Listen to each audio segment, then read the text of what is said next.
Allah. Bismillah. Alhamdulillah. Wassalatu wassalamu ala Rasulillah wa ba'd. So we left off when Sulayman had some of the changes made to the queen's throne.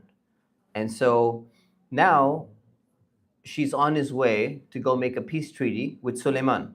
And when she's on her way, she is about to arrive. And Suleiman, he had this amazing palace. And in his palace, he had a very special entrance that was made.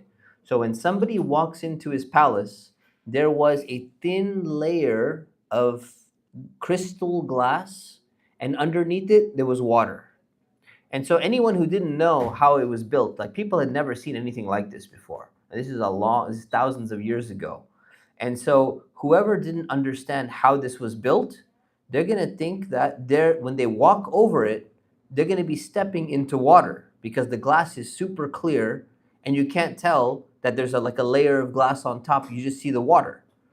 So the queen arrives, Bilqis, she arrives, and she goes and she enters the palace and she encounters this place where there's water and she's going to have to step in the water. So what does she do? She has a dress on. So she lifts the hem of her dress so that it doesn't get wet when she takes a step into the water. And she took a step and she realized, I'm not getting wet. I'm actually standing on glass. And so she realized that she'd been tricked. Like, it's not an intentional trick, but she made a mistake and she realized that she's standing on glass and there was no water, but she lifted her dress up and part of her leg was exposed. So she realized, this made her realize that, you know what? The outward appearance of the floor had deceived her. And it kind of clicked that this is the same way that she has been deceived by worshiping the sun instead of worshiping the creator of the sun. And if you think about it, this is what happens to people sometimes. Like they're making a mistake in life and they're not realizing, hey, what's going on? What's wrong? And then some other incident happens where they do something wrong. They make a mistake somewhere. And then all of a sudden, they realize this mistake is also connected to my other mistake. What was I doing? And you learn a lesson. And so this is exactly what happened to her. This is one of the incidents that happened. And then the second thing was, Suleiman showed her the throne and he said, you see this throne over here? Have you ever seen a throne like this before? Does this look like your throne? And she looks at it and she's staring and she's like, this looks so much like my throne. It's almost like it is my throne. But it's not, because it's a little bit different and there's no way it could. Like there's no way you could have somehow got this. So immediately with these two things, recognizing that her throne had been modified and recognizing the mistake of standing on the glass over the water, it snapped for her and she's like, what have I been doing? Suleiman is right. I should not have been worshiping the sun. I should have been worshiping Allah. So she regretfully said, she made a dua. She said, my Lord, I have wronged myself. I've been doing the wrong thing. I surrender with Suleiman to Allah, the Lord of all the worlds. So she became a Muslim after visiting Suleiman and after these two incidents took place, with her. So this is a happy ending to the story, right? There's no issue with this civilization. She became Muslim. Most probably, she convinced all of her other people, all of her followers and her council and everything to also become Muslim. Now, so Suleiman was so powerful. He reigned for a long time. But despite all that power and all of that wealth, Suleiman is still a human being. He's still going to die someday just like everybody else. So Allah gave him some special abilities. One of the abilities was he's able to control these wicked jinn, these evil jinn who had done something really bad. So they had to work for him, and this was like their prison sentence. That's only as long as Suleiman is alive. Once Suleiman dies, their prison sentence is over and they're going to be released. They did their time and their time is over. So finally, Allah made it so that when Prophet Sulayman died, he was sitting on his throne and he used to have his staff with him. And so he was leaning on his staff and he died in a state where he was leaning on the staff. So, because normally if you die, even if you're sitting or if you're standing, you're going to fall over. If you're sitting and if you're just sitting on a throne, if you die, your body's going to eventually fall over. So what happened was Allah made it so that when Sulayman was leaning on his staff, he was holding on to his staff firmly, he died. Allah took away his soul and he died in a state where he was supported by his stick, his staff that he used to carry. And so what happened was, he was already dead. But it looked like he was alive. So anybody who walked in and looked at him, it looks like he's still alive. Anyone who looked even from the side or from the back, he looks like he's still there. So what happened was, the jinn who were working for him, they would come into the throne room and they would take a quick peek. Sulayman, still there? Is he watching us? They thought he's still alive. So they saw him and they're like, yeah, we got to get back to work, because they were afraid of him. He was a powerful king and he's, in control of them. So they would go and they would just keep working and they would keep working and they would go, and this maybe carried on for days. And nobody recognized that Prophet Sulayman has died, because he died in an upright position, leaning on his staff, so nobody knew. And so what happened? Several days later, termites will come. So some termites came, and they came onto his stick, and they started eating away at his stick because it's not moving. And, maybe it's not being clean because they're like, oh, we're going to leave the Prophet alone. Whatever he's doing in the room, he's not leaving. Maybe he's praying, maybe he's meditating, whatever he's doing, we're just going to leave him alone. We're not going to bother him. So eventually some termites came and they started to eat away at his stick. And finally, his stick snapped and it broke and his body fell down. And then people looked at him and they realized he has been dead for a long time. He didn't just die now. He's been dead for a long time, and none of us recognized until the stick broke. And so as soon as this happened, all these bad jinn that had been working for Sulayman, they realized, now we're free. Our sentence is over. We don't need to work anymore, because Sulayman, we only had to work under him because Allah gave him a special ability. Now all of that hard labor, all of the bad things that we've done, we've served our time, and we don't need to do this anymore. So this story is mentioned in the Quran. Why did Allah mention this story in the Quran? This is a very important point that was supposed to be proven by this incident. And Allah made it very clear to everyone. See, jinn, they had some special powers. And people at the time, just like people today, they thought that because these jinn have some special abilities, they might have some special knowledge. Like they can tell the future, or they know everything about the world. And if you consult with them, they just have like all these crazy superpowers. And if you can just get in touch with them, they can influence the world in so many different ways. And this is really sad, because many people, they still think that. Anytime something happens, let's say two families get into an argument, people will be like, you know what? There must be a jinn doing something. Somebody is like misbehaving, they're acting a little bit weird. Somebody goes, you know what? Must be a jinn. The jinn came and is doing something. Everyone quickly, there's a lot of Muslims who quickly run and jump and ascribe every problem to jinn. Stock market is going down, there must be some jinn out there doing something. Anything goes wrong, there's got to be some jinn. Because why? Because they have some special powers. And maybe those powers, we're so afraid and awe of those powers, because we don't want to think about what the real cause might be. There's a cause and effect. Usually things have a cause and effect. Even when it comes to, let's say, a mental illness, or let's get two people getting into an argument, or it could be something happening to someone not being able to find a job. People will quickly say it's either black magic or it's jinn. No other cause. Not because the person doesn't have a good resume, not because they're not putting enough effort into, doing that, or their business is not working, or whatever it is. So the same type of mentality that many Muslims, or let's say several Muslims, have today, some of them had the same mentality in the time of Prophet Sulayman. And so Allah allowed this incident to happen to prove a very important point. that these jinn, they have some special abilities, but they're just like animals who have some special abilities that humans don't have.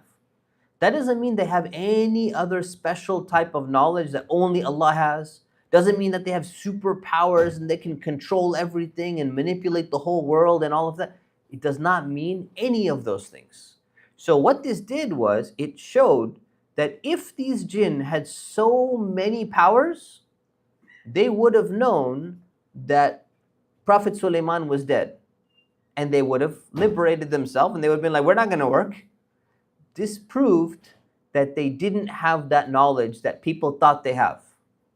And so that's why they remained in a state of service for a long period of time. And so this was a very important incident that actually helped people wake up and realize, you know what, we may have been exaggerating about what we thought the jinn have the ability to do, or their powers, or whatever it may be. That's why Allah subhanahu wa ta'ala put this incident in the Quran as well. Now, what happened was, after Sulayman passed away, he was a very righteous man. He was a prophet of Allah. He was a king. Allah gave him special miracles. But some of the Israelites, some of his followers, later on down the line, they started accusing Prophet Sulayman that he was a sorcerer. And they said that he was a disbeliever. He was not even a Muslim. And they started saying horrible things about him. And so Allah puts an entire verse in the Quran saying that this is not true at all. See, Allah gave Sulayman the ability to control these evil jinn. Allah gave Sulayman the ability to communicate with animals. These are two special qualities other prophets did not have. So some people, what did they think? They say, you know what? Well, people who deal with sorcery and magic, they do weird stuff like that. So Sulayman must have been a sorcerer.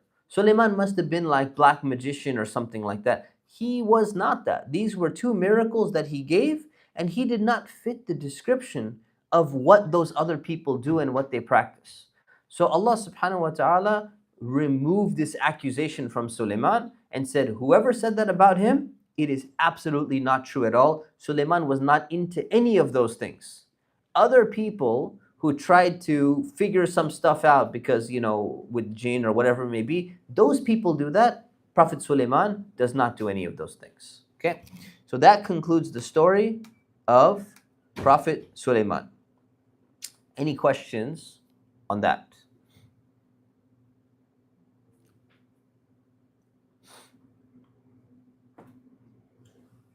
Yes. In South Asian countries, we have a common belief that jinn can manipulate people to do things. Is that a correct assessment?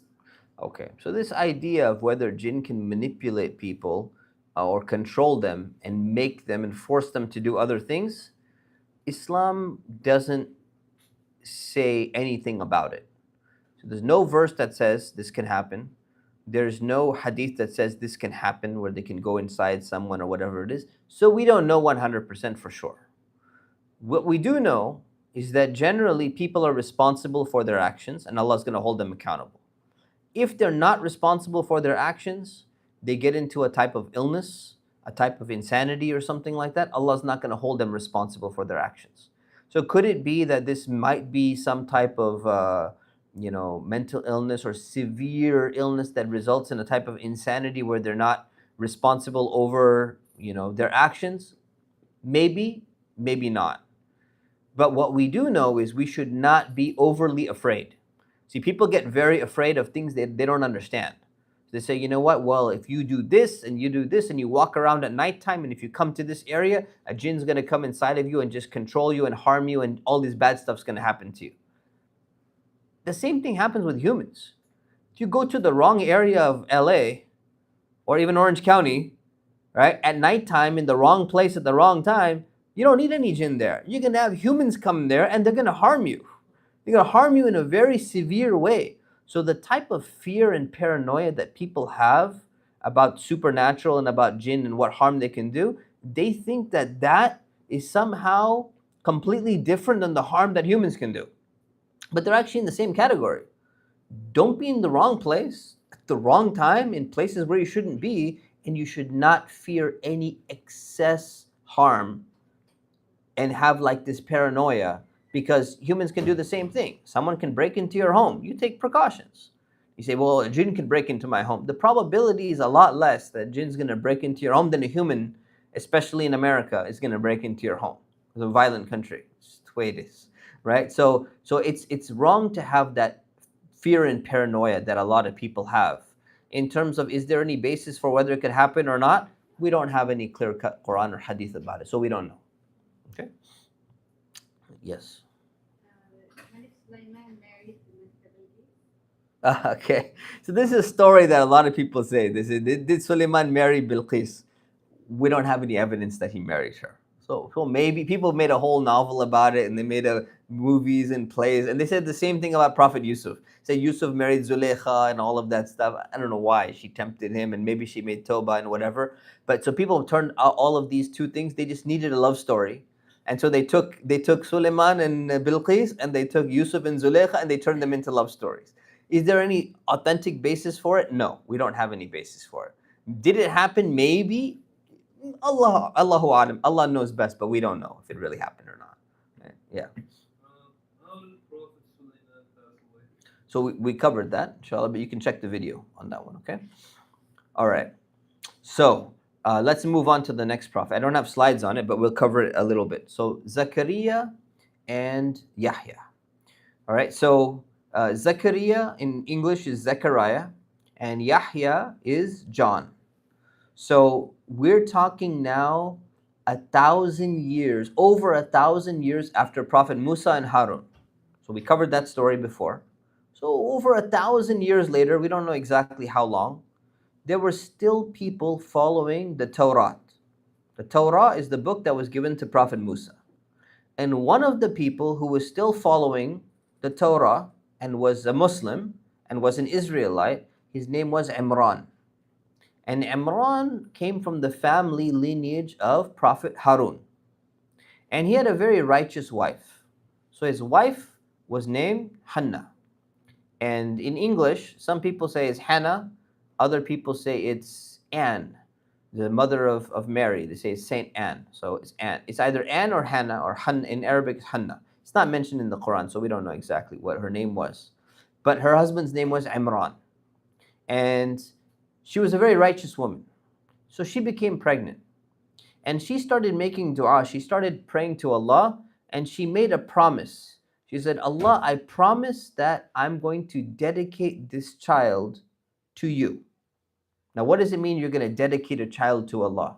Normally, what do people want from their children? When they have a child, they want their child to, well, nowadays, like they want them to go to school, get a good education, and then eventually work, be successful, maybe become a leader, become popular, like have a good high status in society.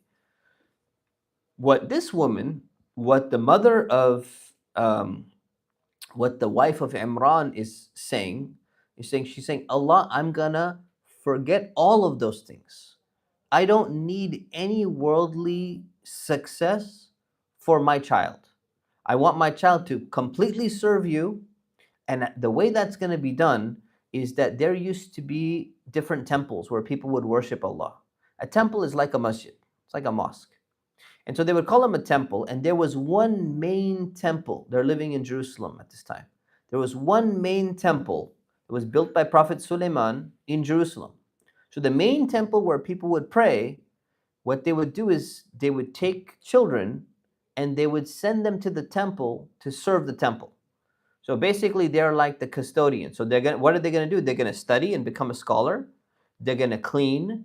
They're going to, make sure everything's taken care of. Their job is to basically work at the masjid and study at the masjid. That's their entire life. Kind of like nuns and priests are supposed to be doing in Christianity today. That's the way it was. So she said, my child is going to be completely dedicated to the temple. I'm going to dedicate this child to the temple, to the masjid. And so they're going to pray, they're going to study the Torah, they're going to study the Zabur, the Psalms that was given to Prophet Dawood, and they're just going to take care of the masjid and everything. That's going to be their entire job. When her baby was born, it turned out to be a girl. and she was very disappointed.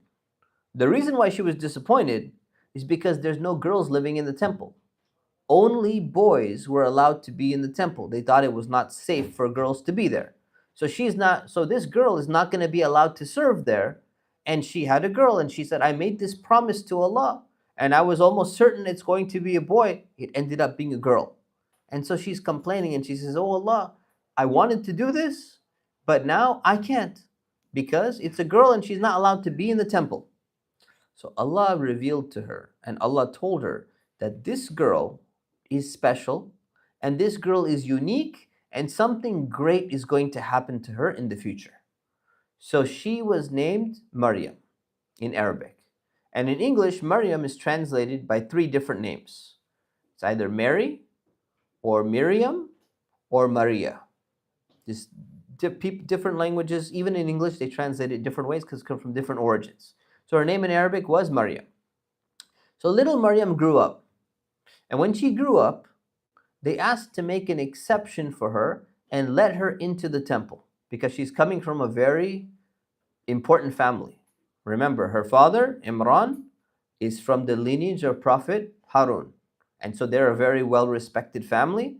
And they said, okay, we're going to make an exception to the rule. We're going to allow this girl, Mariam, to be in the temple and serve in the temple, but we want to make sure that somebody's going to be taking care of her.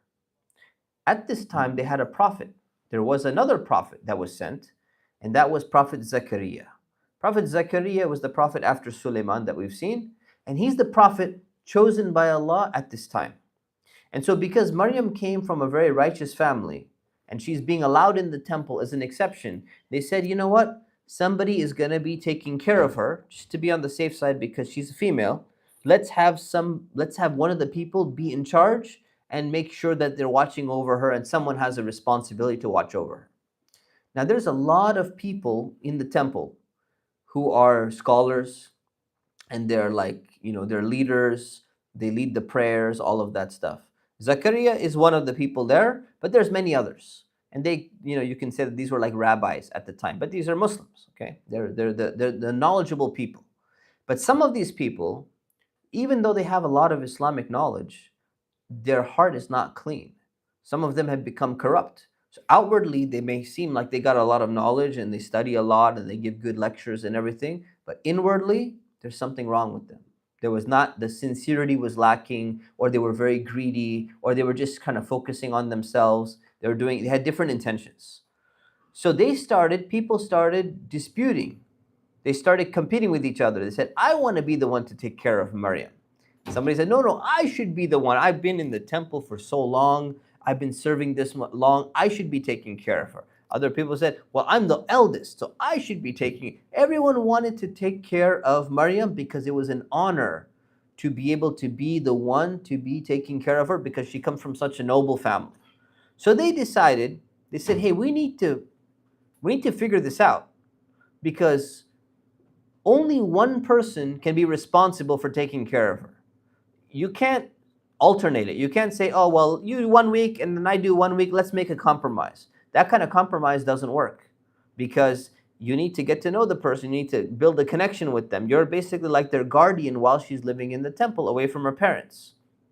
So they said, here's what we're going to do. In order to solve the issue, we're going to have a competition. And what their competition was is that these are scholars. And the scholars, they would be writing, so they have their pens. And pens, not everyone had a pen. It's like the feather pen. And you dip it into ink and you write with it and all of that stuff, way before even our time. Even the eldest people in the room probably never used an ink, fountain pen or anything like that. So that's what they used to do. Not everyone even knew how to read or write. These are scholars. So the pen represents their knowledge. It's kind of like a sense of honor for them. So they had a way to figure out how to resolve these issues by taking their pen, which is a symbol of their knowledge, and they're going to throw it into a pool of water. And what's going to happen is only one of their pens is going to remain. So the last pen that sinks is the one that wins. Because every pen is eventually going to sink. It's almost like kids, they throw like their little toy boats or something that says going down the stream. Whichever one doesn't capsize first, the last one standing is the one that won the competition. So this is how they would settle things, because their pen represented knowledge, because they were scholars. And they said, okay, everyone's going to throw their pen, and we're going to see whose pen stays afloat the longest. So they all threw their pens, they Bismillah, throw their pen in the water, and the one who won the competition was actually the Prophet. It was Zakariya. And so Zakariya won the competition, and people were probably like, oh, I wish it was me. This is, of course, destined from Allah. And he is in charge of taking care of Mariam. So he is responsible over her. He needs to make sure that everything is being, she has everything that she needs. And so he's the most responsible. So that's another reason why Allah did this. There were some corrupt people. Allah doesn't want a corrupt person taking care of Mariam, because she's going to have a very important and special position, as we're going to see in a little bit. So one day, Zakariya went to visit her like he normally would, and he saw that she had some fruits in her room. And he was kind of surprised. I didn't give that to her. I wonder who gave that to her. Another time, he went again, and he saw some more fruits. And then he looked at the fruits, and he was even more surprised, because these fruits, they don't grow in Jerusalem, and they don't grow in that season. So he's saying, how did you get fruits that are out of season? That's very, very strange, because even today, when we go to the grocery store, I like nectarines and cherries and stuff like that. You go to the grocery store, you can't get them all year round. Even in your local grocery store, we have so much technology. And you would think, I just want that fruit. It's not in season. If it's not in season, you're not going to get it. It's very, very hard for you to get it, even with all the technology that we have. We're talking thousands of years ago. She has fruits that are not even in season, and they don't even exist in that area. So finally, he just got curious, and he's just like, what is going on? So he goes, Mariam, where did you get these fruits from? And Mariam responded, and she said, these are from Allah. Allah gave me a special gift of these fruits, and this is a miracle that Mariam was given. So Zakariya was just shocked. And he realized that, yes, this girl is special. There's something very, very special about her. And so Allah used to give her some miracles. Allah would send angels to visit her sometimes. And they went and they told her that Allah has chosen you for a very special task. When you grow up, we're not going to tell you what it is right now. Just like what happened with Prophet Yusuf. His father told him, something special is going to happen to you because of that dream that you had. But we can't tell you what it is right now. Same thing with Mariam. Angels would come and say, Allah has chosen you. You're going to be doing something very, very important when you grow up. But we're not going to tell you just yet, but it's good news for you. So then what did the angels tell her to do? They said, because you're going to have a very important task, we want you to pray more than anybody else. You should pray extra so you become a righteous woman, so you can fulfill the responsibility that you're going to have later on. So they were preparing her for something. And what is the preparation? What is the training that she needs? Extra prayer. You need to be praying more because something's going to happen. And we're going to see what that something is, inshallah, next week. So I'll leave it at that. Any questions? Anyone else? Go ahead, bro. I was gonna ask, is class time going to change with daylight savings? Yes. Class time will change due to daylight savings. Because I don't know what the schedule is yet, I will check with the office and then we'll publish the new timing, inshallah. Just so you know, the new timing was sent out tonight, saying that tonight's class started at 8 o'clock. I know. That's why I'm tardy. I know, yeah, no, alhamdulillah. So that was a mistake, actually. Yeah, so I didn't know that the time changed to 7:20, and I guess I assumed that it was gonna be remaining at the same time, and then, yeah, it was the wrong time. So Yeah, they're saying 8 o'clock now, so is that the right time as far as you know? it's gonna change again next week because there's a time change. So just make sure to check the email. It's gonna be completely different time, inshallah. I don't know what it is, but it'll be completely different, inshallah. Yes. All right. Any other questions? Yeah. So this was like Mariam, the mother of Isa. This is Mariam, the mother of Prophet Isa. Yes. And did anywhere did it specify like why Allah brought Mariam in this sort of way in this fashion? Like I know you kind of touched upon there was some corruption happening, but is there anything else? I mean, we'll see a little bit more, but prior to this, no, there's nothing else besides that. Okay. All right. Yeah. In terms of like spacing between like prophets mentioned on like Mm. is it more like generation after generation when it comes to this time? Like, 'cause I was surprised that Zakariya was the one. Zakariya was the one who took care of Marium. So is it like was that more like did Sulayman come the generation before and that's how it was back then? Or? Yeah, I mean, it was a previous generation. We don't know. Maybe it was 2 generations. Maybe it was 3. We don't know exactly the timeline, but yes, it was a previous generation. Yeah. Okay. Yeah. All right. We'll leave it at that. Subhanakallahumma bihamdik. Shadu an la ilaha illa ant. Astaghfiruka wa atubu ilayk. Assalamu alaikum. جزاك الله خير.